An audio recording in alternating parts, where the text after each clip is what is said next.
We're not really in the mood to do a lot of work with cooking today, so we're going to make a crock pot meal. And this is super simple. It is a couple of steps. First step is we're going to take about a pound of chicken. You can use up to 8 large chicken breasts with this. We're going to place them in the bottom of our crock pot. In the container here we have 1/4 cup of water. We're going to take a package of Italian seasoning or dressing mix. Pour that in there, give that a nice little mix. Pour that over our chicken. We're now going to cook this on high for about 3 to 4 hours. Alright, it's about an hour before our chicken's supposed to be done. So we're going to now go, we got 8 ounces of cream cheese there. Let's take 1 can of cream of mushroom soup. Cream of chicken. Cream of chicken, I'm sorry.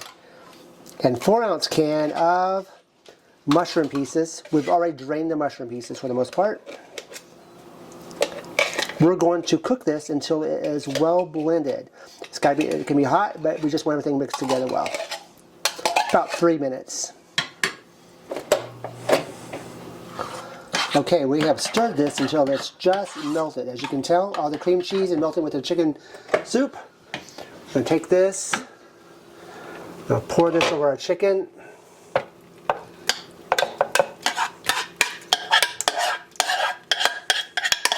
Cook this for another 45 minutes to 1 hour.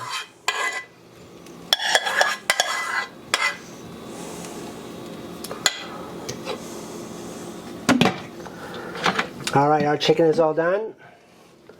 Smells amazing. We're just going to take this and it's going to be really tender, so be careful. Actually, I probably should use a big spoon, which luckily I have one. Not a good one. Nah, it'll be alright. Take it. Stick that next to our rice. This is a seasoned rice recipe. Gotta give this recipe a try, but here we go. A delicious creamy chicken Italian. Give this recipe a try.